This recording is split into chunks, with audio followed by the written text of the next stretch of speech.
नमस्ते भाई। गतकक्षायाम् अस्माभिः समासप्रकरणम् आरब्धं।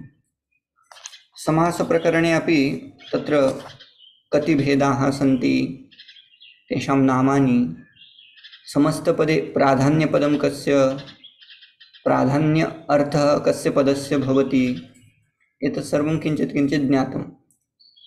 मुख्यत्वेन समासेषु चत्वारः एव प्रकाराः: अव्ययीभावः, तत्पुरुषः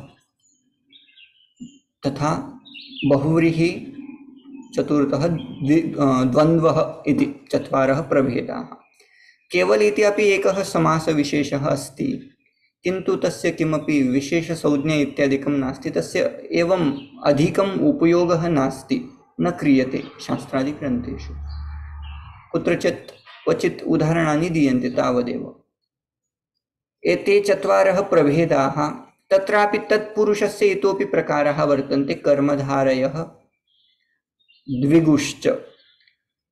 यदि वयं एतान् भिन्न गणयामः चेत् षट् प्रकाराः भवन्ति इति केचन वदन्ति। वस्तुतः चत्वारः एव, किन्तु षट् अपि वक्तुं वयं पारयामः। तत्र प्रधानता कस्य पदस्य भवति तस्मिन् विषये अस्माभिः ज्ञातं यत् यदि क्रियापदम् उपयुज्यते, यदा वयं समस्तपदेन सह क्रियापदम् उपयुज्मः तदा ज्ञातुं शक्यते कस्य पदस्य अर्थस्य प्रधानता अस्ति। उदाहरणम् एकं वदामि। राजपुरुषः गच्छति इति उदाहरणं। राजपुरुषः गच्छति, यदा गच्छति वयं योजयामः तदा कः गच्छति वस्तुतः, राजा गच्छति उत पुरुषः गच्छति, अयं प्रश्नः। तत्र कस्य पदस्य प्रधानता अस्ति तद् अनेन ज्ञातुं शक्यते। राजा तु न गच्छति, किन्तु राजसम्बन्धी पुरुषविशेषः अथवा पुरुषः गच्छति इति कृत्वा उत्तरपदस्य अत्र मुख्यत्वम् अस्ति। उत्तरपदार्थप्रधानः तत्पुरुषः भवति इति कृत्वा अयं समासः तत्पुरुषसमासः, षष्ठीतत्पुरुषसमासः इति भवति। राज्ञः पुरुषः, राजपुरुषः। अथवा क्रियापदं नास्ति चेत् वयं विशेषणपदमपि उपयोक्तुं शक्नुमः। तस्य गुणः कः? सुन्दरः, राजपुरुषः सुन्दरः अस्ति इति यदा वयं वदामः तदा राजा सुन्दरः अस्ति उत पुरुषः सुन्दरः अस्ति एतदपि ज्ञातुं शक्यते। राजसम्बन्धी पुरुषः नाम पुरुष एव तत्र सुन्दरः। पुरुष इति उत्तरपदमस्ति, उत्तरपदस्य अर्थस्य यदि प्रधानता अस्ति चेत् सः समासः तत्पुरुषसमासः इति उच्यते। कुत्रचित् क्रियापदं पश्यन्तु, रामकृष्णौ गच्छतः। अत्र राम गच्छति उत कृष्णः गच्छति। रामकृष्णौ गच्छतः इति क्रियापदम् अस्ति। अत्र मुख्यत्वं कस्य पदस्य अस्ति? रामस्य अस्ति उत कृष्णस्य अस्ति इति प्रश्ने सति तत्र उत्तरम् एवं लभते, रामस्यापि प्राधान्यता वर्तते, कृष्णस्यापि वर्तते। यत्र उभयपदार्थप्रधानता वर्तते सः समासः कः? द्वन्द्वः इति वर्तते। रामश्च कृष्णश्च, रामकृष्णौ, हरिहरगुरवः, एतत् सर्वं ज्ञातव्यं। ततः पुनः अहं तद् स्लैड् इत्यादिकं दर्शयामि। एतत् सर्वम् अस्माभिः ज्ञातमेव। केवल समासः एकः प्रकारः वर्तते, विशेषसमासाः तु चत्वारः एव। तत्र अव्ययीभाव, तत्पुरुष, बहुव्रीहि तथा द्वन्द्वः। तत्पुरुषस्य भेदः कर्मधारय भवति, कर्मधारय इत्यस्य भेदः द्विगु भवति। एतत् सर्वम् अधीतम् अस्माभिः। एतत् सर्वं भवद्भिः स्मर्तव्यं। समास अध्ययनात् प्राक् एतत् सर्वं स्मर्तव्यं। प्रायेण पूर्वपदस्य यत्र प्रधानता वर्तते सः अव्ययीभावः। पूर्वं पदम् अत्र मुख्यं भविष्यति, तस्य अर्थः प्रधानः भविष्यति। यदा समासः क्रियते अव्ययीभावसमासः, तत्र समस्तपदं यद् भवति तद् अव्ययं भवति, अव्ययत्वं प्राप्नोति, तत् चालयितुं न शक्नुमः।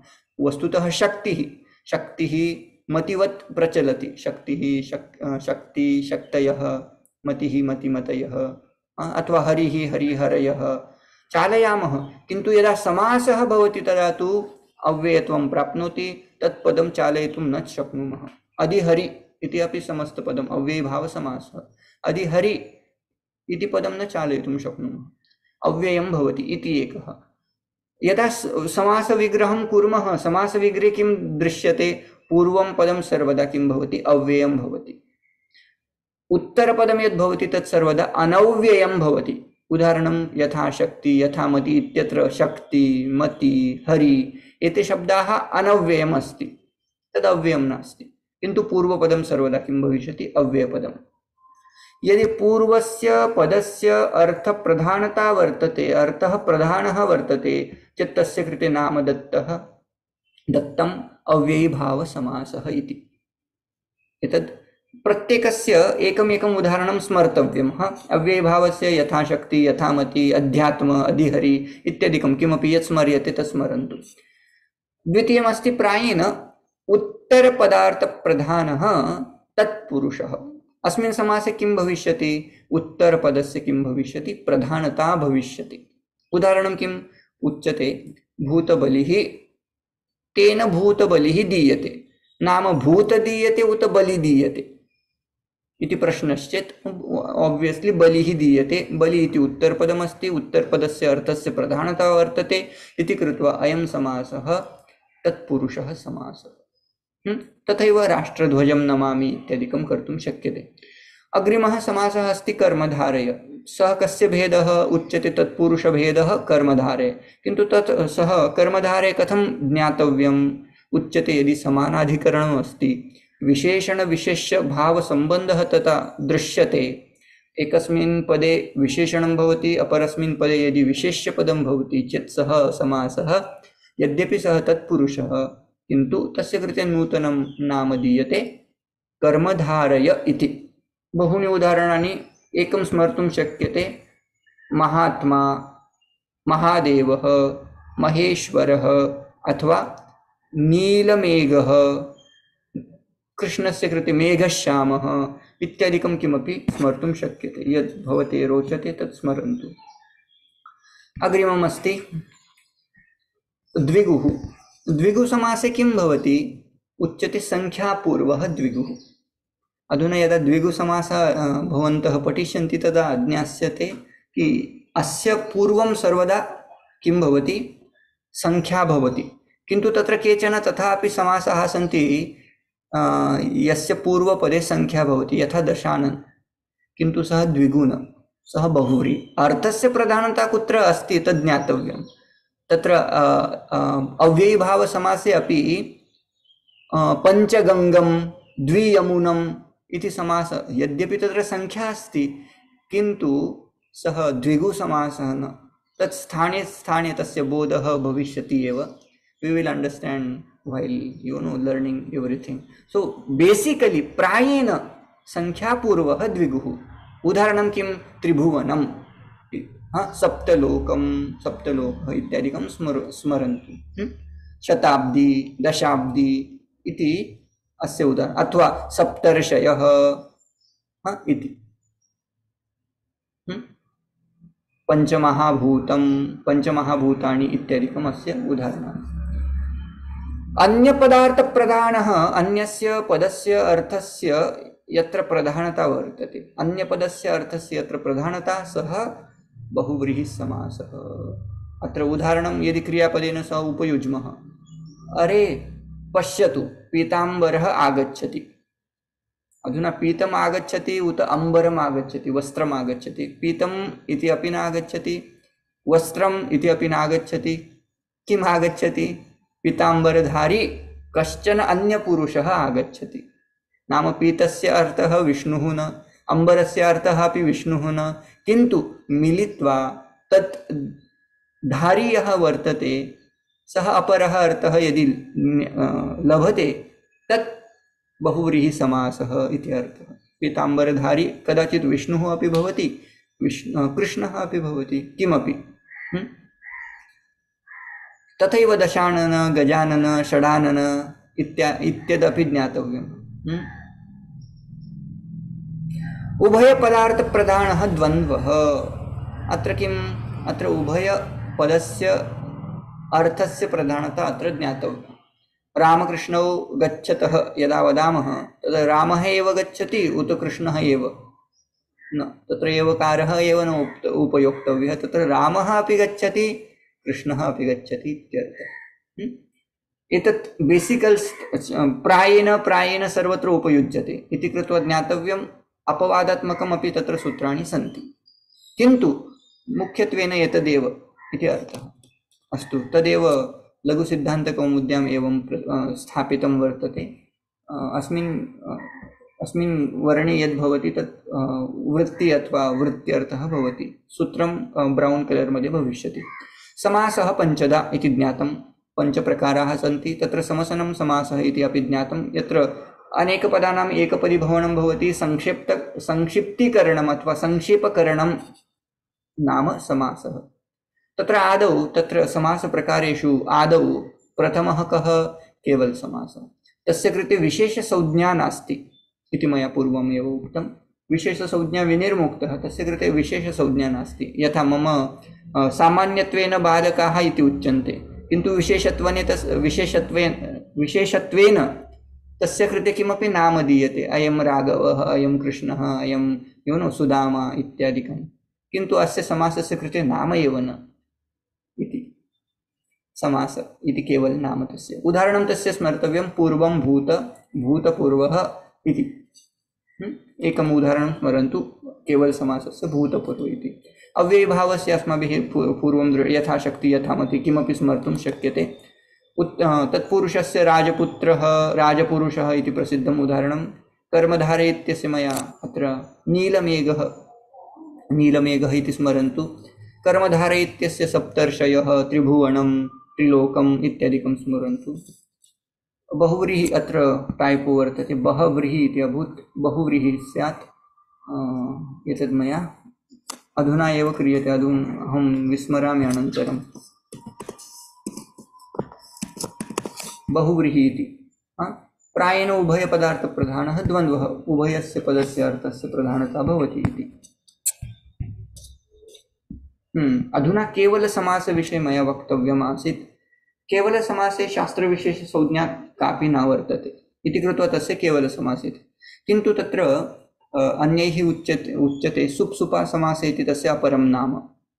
तत्र एकं सूत्रं वर्तते, सह सुपा नाम किम्? एकं सुबन्तपदम् अन्येन सुबन्तपदेन सह समस्यते। अस्य कृते नाम एव नासीत् इति कृत्वा तैः उक्तं सुप्सुपा, सुप्सुपा समासः अथवा केवलसमासः। उदाहरणं तस्य अस्ति भूतपूर्वः, वागर्थाविव, नैकः, इमानि उदाहरणानि भविष्यन्ति। अस्तु, अग्रिमं सूत्रमस्ति समर्थः पदविधिः।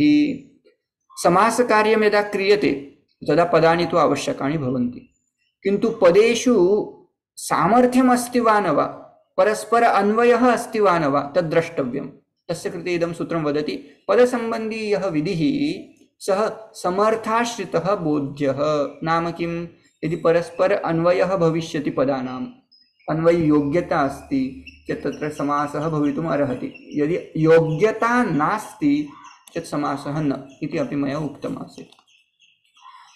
अस्य केवल समासस्य अथवा समास इत्यस्य अधिकारः कियत् वर्तते? उच्यते प्राक् कडारात् समास इति सूत्रम् आरभ्य कडारा कर्मधारये इति एकं सूत्रं भविष्यति।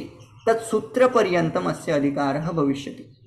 अस्मिन्नेव अधिकारे अव्ययी भाव नाम अव्ययप्रकरणम्, अव्ययीभावसमासः आरप्स्यते। तत्पुरुष यावत् अव्ययीभावस्य अधिकारः प्रचलिष्यति। तत्पुरुषस्य अधिकारः प्राप्स्यते, पुनः बहुव्रीहिपर्यन्तं तस्य अधिकारः प्रचलिष्यति। अस्मिन् समासप्रकरणे एव प्रत्येकप्रकरणस्य स्वतन्त्र अधिकारः प्रचलिष्यति। तत् स्मर्तव्यम्। अधुना समासस्य बृहत् अधिकारः, तस्मिन् अधिकारे अव्ययीभावः, तस्मिन् अधिकारे तत्पुरुषः, बहुव्रीहि एतत् सर्वं भविष्यति। अस्तु, सह सुपा एतदपि किञ्चित् पठितम् आसीत्। सह सुपा नाम किम्? एकं सुबन्तपदम् अपरेण सुबन्तपदेन सह विकल्पेन समस्यते। विकल्पेन नाम किं? वयम् एवमपि वक्तुं शक्नुमः, सीतायाः पतिः आगच्छति, अथवा यदि समस्तपदं कुर्मश्चेत् सीतापतिः आगच्छति इति। इट् डिपेण्ड्स् अपान् अस्। whether we want to do samasa or not. So sup supa sah samasyate means what? Ekam subanta padam अन्येन सुबन्तपदेन सह समस्यते, किन्तु अत्र सुबन्तत्वेन किं ज्ञातव्यं, पदत्वेन किं ज्ञातव्यं, सुबन्त एव। एकं पदम् अन्येन पदेन, किन्तु एकं सुबन्तपदम् अन्येन सुबन्तपदेन सह समस्यते इति अर्थः। इति कृत्वा मया पूर्वमेव उक्तं, समासः पदानां भवति किन्तु सुबन्तपदानां न तु तिङन्तपदानाम् इति उक्तमासीत्। यदा समासः भवति तत्र प्रक्रिया एवं ज्ञातव्या भवति। समास विधान यदा समासः क्रियते, विभक्ति तत्र तु अस्ति एव, राज्ञः पुरुषः, विभक्ति का षष्ठी विभक्ति, पुरुष इत्यत्र प्रथमा विभक्ति। तत्र किं भवति, यदा समासः भवति समस्तपदं यदा करणीयं तदा विभक्ति प्रत्ययाणां लोपः क्रियते, मूल प्रातिपदिकं यद् भवति तदेव अवशिष्यते, राजपुरुष इति अवशिष्यते। यदा समस्तपदं लभते ततः पुनः स्वादि उत्पत्ति भवति, नाम सु औजस् इति प्रत्ययः पुनः उत्पद्यन्ते, अन्ते पुनः एकः शब्दः अवशिष्यते, राजपुरुषः विसर्गसहितं रूपं तत्र आगच्छति इति प्रक्रिया वर्तते। तदेव अत्र उच्यते समासत्वात् प्रातिपदिकत्वेन सुपः लुक् भवति इति अर्थः। अस्य प्रत्येकस्य अर्थः अस्माभिः दृष्टः आसीत् गतकक्षायां। सुप् सुपा सह समस्यते नाम किम्, एकं सुबन्तपदम् अपरेण सुबन्तपदेन सह विकल्पेन समस्यते। अत्र विकल्पेन इति वदामि, वा नाम विकल्पेन समस्यते। समासत्वात् प्रातिपदिकत्वेन सुपः लुक् भवति, सुप्रत्ययाणां लोपः भवति। यथा सेताङ्गस् पतिसु, अत्र अङ्गस् तथा सु इति विभक्ति प्रत्ययाः सन्ति। यदा समस्तपदं क्रियते तदा तेषां लोपः। ततः अनन्तरं पुनः स्वादि उत्पत्ति कृत्वा सीतापतिः इति रूपं लभते। अग्रिमा पङ्क्तिः आसीत् लघुसिद्धान्तकौमुदौ, परार्थाभिधानं वृत्तिः। अस्य कः अर्थः उच्यते, तत्र समासः समस्तपदं यद् भवति न, तस्य एव अपरं नाम अस्ति वृत्ति। परस्य अर्थस्य अभिधानं यया क्रियते सा वृत्ति इति उच्यते। उदाहरणं किं, राजपुरुषः इति तस्य उदाहरणं। सा वृत्ति पञ्चधा वर्तते, पञ्च प्रकाराः तस्य सन्ति। कृत् नाम कृदन्तवृत्ति, तद्धित नाम तद्धितवृत्ति, समास नाम समासवृत्ति, एकशेषवृत्ति, सनाद्यन्तवृत्ति। एतत् स्मर्तव्यं। कृदन्तवृत्तिमध्ये किं भविष्यति, प्रकृति नाम प्रातिपदिकं केन सहितं, कृदन्तप्रत्ययेन सहितं। कृदन्तप्रत्ययाः कदाचित् कुम्भकारः, कारकः, हारकः, कर्ता इत्यादिकम् एते सर्वेपि कृदन्तप्रत्ययाः। तद्धित प्रत्ययेषु किं भवति, कृदन्त तथा तद्धित मध्ये भेदः कः, कृदन्त नाम क्रियापदात् यदि किमपि पदं निर्मीयते, यथा वस्तुतः करोति इति कर्ता, करोति इत्यस्मात् क्रियापदात् कर्तृपदं साधितं कृदन्तप्रत्ययम् उपयुज्य, अथवा तत्र कारकः इति अपि पदं कृ इत्यस्मात् क्रियापदात् साधितं। कारकः, हारकः, कर्ता, हर्ता एते सर्वेपि कृदन्तप्रत्ययाः सन्ति। तद्धितेषु किं भवति, एकेन नाम्ना अपरं नाम निर्मीयते, एकेन पदेन अपरं पदं निर्मीयते। नाम किम्, उदाहरणं दशरथः इति वस्तुतः नाम, तस्मात् एव दाशरथी इति पदं निर्मीयते। एक पद से दूसरा पद बनाना, एक क्रियापद से बनाना उसको बोलेंगे कृदंत, और यदि एक पद से दूसरा पद या एक नाम से दूसरा नाम बनाया जाता है उसको बोलते हैं तद्धित। तो दाशरथी, वासुदेवः, कौन्तेयः, पांडवः, इनको क्या बोलेंगे, तद्धित बोलेंगे, तद्धित वृत्ति बोलेंगे। समास वृत्ति में क्या रहेगा, तो एक्चुअली समस्त पद को ही समास वृत्ति बोलते हैं। एक शेष को, वो भी एक समास का प्रकार है। एक शेष वृत्ति नाम बहुनां पदानां यदा समासः भवति तत्र एकमेव पदम् अवशिष्यते। उदाहरणं किं, माता च पिता च पितरौ इति अवशिष्यते, तस्मर्तव्यम्। सनाद्यंत वृत्ति ये फिर से ऐसे प्रत्यय है जो क्रियापदों में कुछ चेंज लाते हैं। जैसे कि पठति इति क्रियापदमस्ति, तत्र सन्नन्त प्रत्ययः यदि उपयुज्यते, तत्र पठितुम् इच्छति इत्यस्मिन् अर्थे पिपठिष्यति इति तत्र प्रत्यय सनादि प्रत्ययः उपयुज्यन्ते ततः एवं रूपं लभते। पुत्रीयति नाम किम्? आत्मनः पुत्रम इच्छति इति पुत्रीयति। आपने खुद के लिए पुत्र की इच्छा करता है, वो क्रियापद बना देंगे उससे, पुत्रीयति, सह पुत्रीयति, मतलब क्या? वो अपने आप के लिए पुत्र की इच्छा करता है। अभी परार्थाभिधानं वृत्तय पंचयः इति अधीतम्। अग्रिमं किं ज्ञातव्यं? विग्रहः। विग्रह नाम किं? यत् समस्तपदम् अस्ति, यत् तद्धित वृत्ति अस्ति, नाम तद्धित प्रत्ययान्त कश्चन शब्दः, तस्य शब्दस्य अर्थं यत् प्रतिपादयति तद् वाक्यं विग्रह इति नाम्ना ज्ञायते। उदाहरणं किं? दाशरथि। दाशरथि इति तद्धित वृत्ति, तद्धित प्रत्ययान्त शब्दः, तस्य अर्थः कः? दशरथस्य अपत्यं। सः अर्थः येन वाक्येन प्रतिपाद्यते तद् वाक्यं विग्रहः इति। सरलमस्ति एतदपि। पुत्रीयति, पुत्रः आत्मनः इच्छति, पुत्रः आत्मनः इच्छति इति विग्रहवाक्यमस्ति। राजपुरुष इति राज्ञः पुरुषः इति विग्रहवाक्यं। सः विग्रहः अधुना द्वेधा वर्तते, तस्य प्रकारद्वयमस्ति। लौकिकः विग्रहः, अलौकिकविग्रहः। अत्र कञ्चित् भेदः दृश्यते, तत् प्रथमतया पश्यामः। अलौकिकविग्रहः, लौकिकविग्रहः। अलौकिकः विग्रहः भवति नाम सः नाम लौकिकः नास्ति। तस्य उपयोगः कुत्र? यदा प्रक्रिया कुर्मः, प्रक्रियादशायाम् अस्य उपयोगः भवति। समासः यदा पठामः तत्र प्रक्रिया भवति, पूर्वपदम् उत्तरपदं, तत्र स्वादिप्रत्ययाः, तेषाम् उत्पत्ति, तेषां लोपः, अन्ततो गत्वा नाम तद् अवशिष्यते। प्रक्रियादशायां किं कुर्मः? अस्य अलौकिकविग्रहस्य उपयोगः भविष्यति। उदाहरणं कथम् उच्यते? राजन् ङस् पुरुषः सु।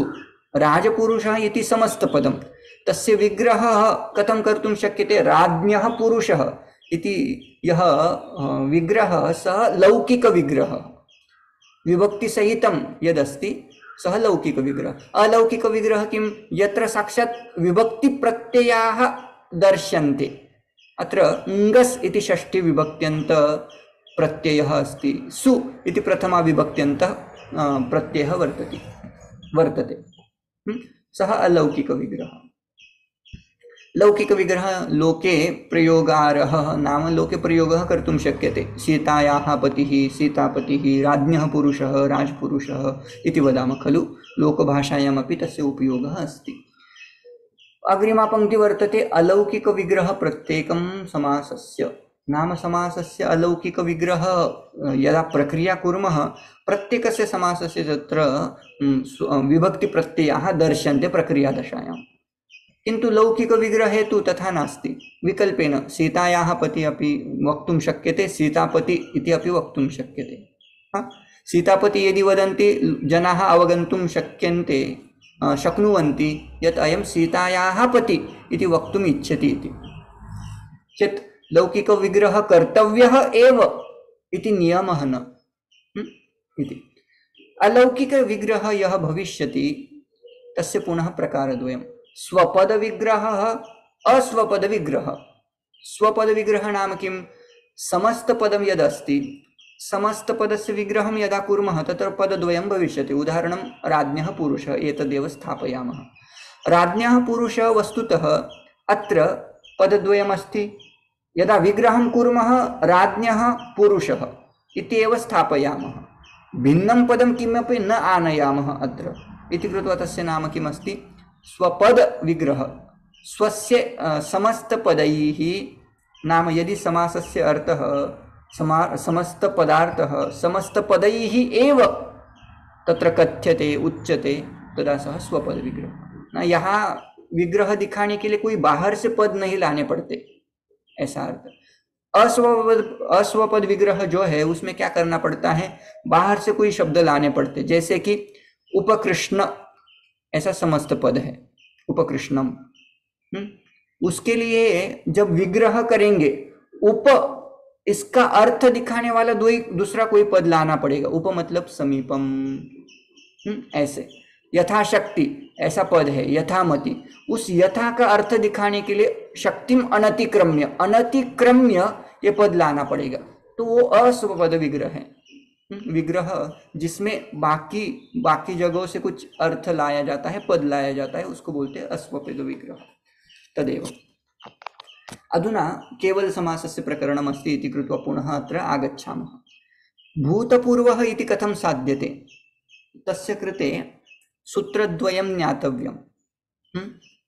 सूत्रद्वयं नाम प्रथमा निर्दिष्टं समास उपसर्जनम् इति सूत्रम् अग्रिमे प्रकरणे अस्ति वस्तुतः, किन्तु प्रक्रियायां तत् अधुना एव ज्ञातव्यं। किमर्थम्? अधुना पूर्वं भूतः इति पदमस्ति, विभक्तिप्रत्ययानां लोपम् इत्यादिकं कृत्वा किम् अवशिष्यते? पूर्वभूत इति अवशिष्टम्। अम् इति द्वितीया विभक्तेः प्रत्ययः लुप्तः, भूत इत्यत्र भूतः, अत्र प्रथमान्त अयं सः अपि लुप्तः। किम् अवशिष्टं? पूर्वभूत इति अवशिष्टं। किन्तु यदि समस्तपदं पश्यामः तत्र तु भूतपूर्वः इति दृश्यते। नाम तत् पूर्वं कथं स्थापितं? भूत इति यत् पदम् आसीत् तत् पूर्वं कथम् आगतं तद् ज्ञातव्यमस्ति खलु। तस्य कृते इदं सूत्रमस्ति, प्रथमा निर्दिष्टं समास उपसर्जनम्। समासशास्त्रे नाम समासे, अत्र समासे वस्तुतः समासे अस्ति, ए इत्यस्य लोपः सन्धिकार्यम् अभूत्, ए इत्यस्य लोपः अभूत्। प्रथमा निर्दिष्टं समासे उपसर्जनम्। समासे, समास प्रकरणे, समास अधिकारे, समासशास्त्रे प्रथमा विभक्त्या निर्दिष्टं यत् पदं भवति खलु, तत् पदं तस्य पदस्य उपसर्जन इति किमपि नाम विशिष्टं, नाम विशेषम, उनके लिए कुछ नया नाम दिया जाएगा। ठीक है। सूत्रों में इस समास के अधिकार में जितने भी सूत्र आएंगे, हमने देखा इको यनचि, उसमें क्या क्या रखते थे पाणिनि जी? षष्ठी, सप्तमी, प्रथमा, ऐसे कुछ पद रखते थे, है कि नहीं? षष्ठी से क्या दिखाते थे? स्थानी दिखाते थे। प्रथमा से क्या दिखाते थे? आदेश दिखाते थे। और सप्तमी से क्या दिखाते थे? निमित्त दिखाते थे। अभी इस समास शास्त्र में जो भी प्रथमांत पद आएगा उसकी नई संज्ञा होगी उपसर्जनम। ठीक है। उसका प्रयोजन क्या है? उपसर्जन संज्ञा का प्रयोजन क्या है? तो बोलते हैं उपसर्जनम पूर्वम। जो भी उपसर्जन युक्त पद रहेगा ना, उसका प्रयोग पूर्व में करना है, पहले करना है। तो अभी उसके लिए सूत्र आ जाएगा, भूतपूर्वे चरट इति निर्देशात्। भूत इति पदम, भूत इति शब्देन सह यदा कदापि समासः भवति तद् भूत पदम सर्वदा किं भवति? पूर्वं भवति, पूर्वं स्थापनीयं भवति इति अर्थः। तदेव साधयामः अधुना। पूर्वं भूत इति आसीत्, विभक्ति प्रत्ययानां लोपः भवति, प्रथमानिर्दिष्टम् उपसर्जनं, प्रथमानिर्दिष्टं समास उपसर्जनम्, अनेन उपसर्जन संज्ञा लब्धा। उपसर्जनस्य किं प्रयोजनम्? उपसर्जनं पूर्वं नाम किं? प्राक् प्रयोज्यम। उस सूत्र के आधार से हमने क्या किया? भूत ये जो पद था उसको पूर्व में रखा और उसके बाद पूर्व शब्द आया इस सूत्र के आधार पर। उपसर्जनम पूर्वम भूतपूर्वे चरट, ऐसा पाणिनि जी का सूत्र है। वहां दिखता है कि भूतपूर्व नाम, भूत ये जो पद है ये पूर्व में उसका उपयोग किया गया है। तो अभी भूत पूर्व ऐसी स्थिति है। ठीक है। अभी इस स्थिति में क्या करेंगे? वो अभी उसकी प्रातिपदिक संज्ञा करेंगे। प्रातिपदिक संज्ञा होने के बाद ही सुबंत प्रत्ययों का यूज कर सकते हैं। अभी जब दो पद थे उनकी प्रातिपदिक संज्ञा थी, लेकिन विभक्ति प्रत्यय का लोप हो गया। लोप हो जाने के बाद वो दोनों को मिलकर के एक नया पद बन गया। नया पद बनने के लिए उसकी पद संज्ञा तभी होगी जब कोई सूत्र आकर के कहेगा कि ये प्रातिपदिक है। प्रातिपदिक होने के बाद उनको स्वादि प्रत्यय ऐड होंगे। स्वादि प्रत्यय या तिगंत प्रत्यय होते हैं ना, उनमें से समास में स्वादि प्रत्यय ऐड होंगे, सु औजस वगैरह, तभी जाकर के उसको पद कहेंगे हम। जब तक स्वादि प्रत्यय ऐड नहीं करते तब तक उसकी पद संज्ञा नहीं है ना, सुप्तिगंतम पदम। अभी भूतपूर्व ऐसी स्थिति में अभी क्या करना है हमें? उसकी प्रातिपदिक संज्ञा करेंगे। किस सूत्र से प्रातिपदिक संज्ञा? ये पूरे समास में ये वाला सूत्र काम आने वाला है अभी। कृत तद्धित समासश्च, मतलब कृदंत ये जो प्रत्यय होते हैं, तद्धित जो प्रत्यय होते हैं, या समासांत जो प्रत्यय उसकी क्या होती है? प्रातिपदिक संज्ञा होती है। अभी यहाँ ये सूत्र उपयोगी है। उसके कारण अभी प्रातिपदिक संज्ञा मिली, प्रातिपदिक संज्ञा मिली, उसके कारण अभी क्या होगी, स्वादि उत्पत्ति होगी। मतलब सु औजस ये प्रत्यय हम लगा सकते हैं। चलो लगा दिया, पहला प्रत्यय आया, सु प्रत्यय आया, तो भूतपूर्व सु। अभी उस सु का केवल स अवशिष्ट रहता है, उस स का बाद में विसर्ग बन जाता है, ऋत्व विसर्ग हो जाता है। उससे क्या हो जाएगा, रामोद प्रक्रिया है, हमने प्रक्रिया यहाँ नहीं पढ़ी अभी तक, सुबंत प्रकरण ही नहीं पढ़ा, तो डायरेक्टली विसर्ग बना दिया हमने, भूतपूर्वः इति रूपम् अभूत्। तस्य वाक्ये उपयोगः कथं कुर्मः, उदाहरणं वक्तुं शक्नुमः। अत्र मया स्थापितम्, एषः मम भूतपूर्वः गुरुः आगच्छति, एषः मम भूतपूर्वः गुरुः उपविशति। जो भी कर सकते हैं कि ये मेरे भूतपूर्व गुरु हो चुके हैं, वो अभी मतलब बैठे हैं, आ रहे हैं, बोल रहे हैं, ऐसे है ना। अथवा विकल्पेन किं वक्तुं शक्यते, एषः मम पूर्वं भूतः गुरुः आगच्छति। तो ये ज़्यादा बड़ा सेंटेंस बन जाता है, लेकिन समस्त पद करने का फायदा क्या है, लघुता आ जाती है वाक्य में, उतना ही। और यदि श्लोक रचना वगैरह करना है तो बहुत उपयोगी रहता है।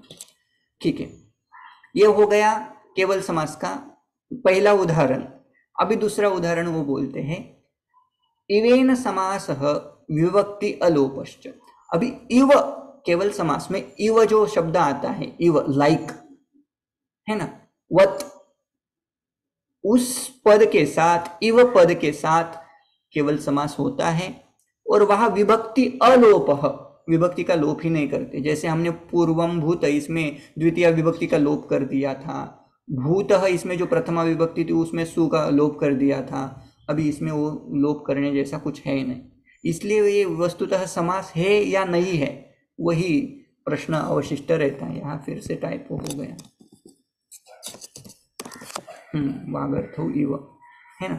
अभी इसको हम इसकी सिद्धि करते हैं हम अभी।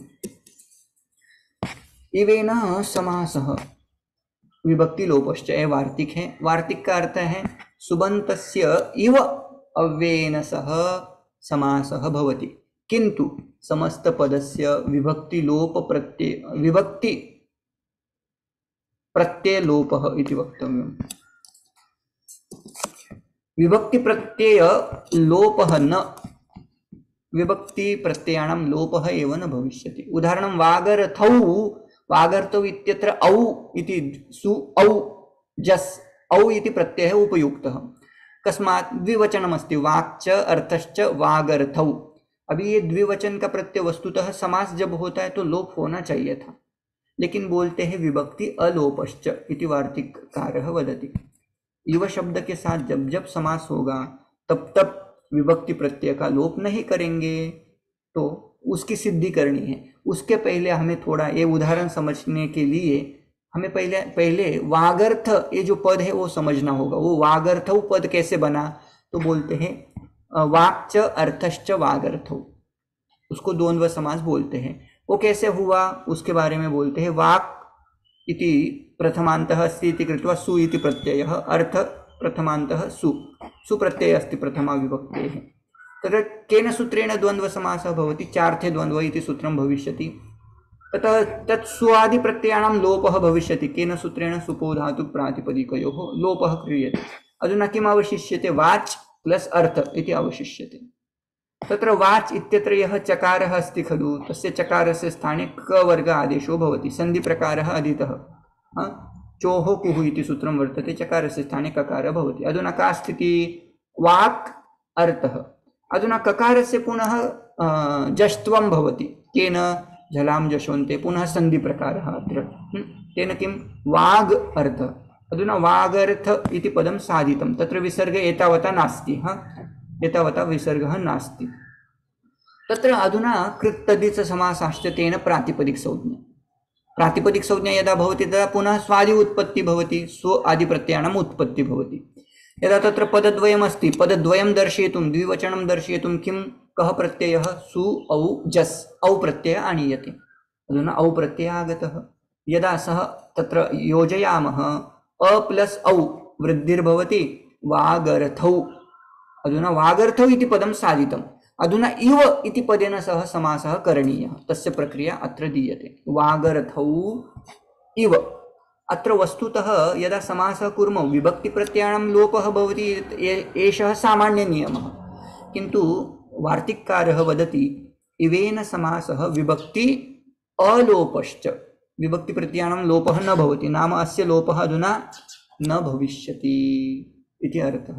यदा लोपः न भवति तदा सन्धिकार्यं करणीयं, सन्धिकार्यं करणीयं चेत् किं भविष्यति, यचो यवायावः वागर्थाविव इति पदं साध्यते, वागर्थाविव।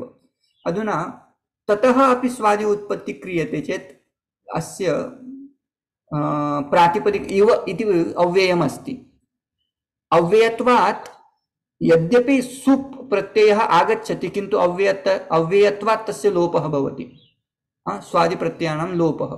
अभी लोप करना ही था तो स्वादि उत्पत्ति की क्यों, क्योंकि जितने भी अव्यय है ना उसको जब तक हम स्वादि प्रत्यय लगा करके उनका लोप नहीं कर देते तब तक उसकी पद संज्ञा नहीं होती।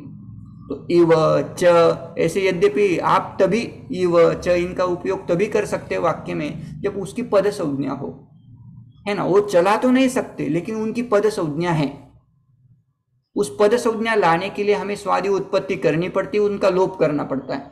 तो यहाँ इव शब्द वस्तुतः अव्यय है, अव्यय होने के कारण वहाँ एक्चुअली कुछ बचता नहीं, लेकिन वो कुछ बचता नहीं उसकी प्रक्रिया है, पहले स्वादि उत्पत्ति कर देंगे उसका लोप कर देंगे, बाद में जाकर के वही रूप अवशिष्ट रहने वाला है। तो वागर्था विव, वागर्था विवह इति न भविष्यति, वागर्था विव, ठीक है। तो इसमें एक्चुअली दो रूप आपको देखने को मिलेंगे। वागर्थौ इव, वो संधि नहीं करते, संधि नहीं करनी तब वो वाला पद मिलेगा, जब संधि कर देंगे तो ऐसा वाला मिलेगा वागर्था विव। हाँ, लेकिन इन दोनों में कौन सा समास है, केवल समास है। इव शब्द के साथ कौन सा समास होता है, केवल समास होता है, ऐसा इसका अर्थ है। वागर्था विव संपृक्तौ, वागर्था विव ऐसा भवेत्।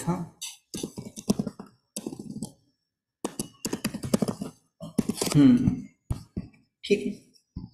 इस श्लोक का हमने बहुत विस्तार से चिंतन किया है जब रघुवंश पढ़ रहे थे, तो यहाँ कुछ विशेष, तब मैंने उस समास कौन सा समास है वगैरह वहाँ नहीं बताया, लेकिन आप अभी समझ सकते हैं कि वहाँ जब जब इव शब्द आएगा ना, इव शब्द के साथ साथ हमेशा कौन सा समास होगा, केवल समास होगा। अभी यहाँ जाकर के हमारा ये प्रकरण समाप्त हुआ, कौन सा, केवल समास। तो उसका एक बार मैं फिर से लघु सिद्धांत में जो है वो दिखाता हूँ, हर एक पद यहाँ आपको क्लियर होगा। अभी देखो, तत्रादौ केवल समास, केवल समास है, समास 5 प्रकार का है। समसनम मतलब संक्षिप्त करणम समासः, तत्र आदौ केवल समास ऐसा बोला। केवल समास कैसा होता है, विशेष संज्ञा विनिर्मुक्त, उसको कुछ विशेष संज्ञा नहीं है। हाँ, और ये सारा हमने देख लिया कि पहला पद प्रधान है तो अव्यय भाव वगैरह वगैरह। समास प्रकरण का आरंभ होता है, अधिकार कहाँ से लेकर के कहाँ तक है वो बताने वाला सूत्र ये था। प्राक कडारात समास, सर्वत्र उपयुक्त है। सहसुपा ये सूत्र भी सर्वत्र उपयुक्त है। एक सुबंत शब्द दूसरे सुबंत के साथ उसका समास होता है, ये भी पढ़ लिया। उसके बाद वृत्ति क्या है, विग्रह क्या है, उसके बारे में थोड़ा पढ़ा। और इस समास का एक पहला उदाहरण था भूतपूर्व, उसकी सिद्धि की। उसके बाद वार्तिककार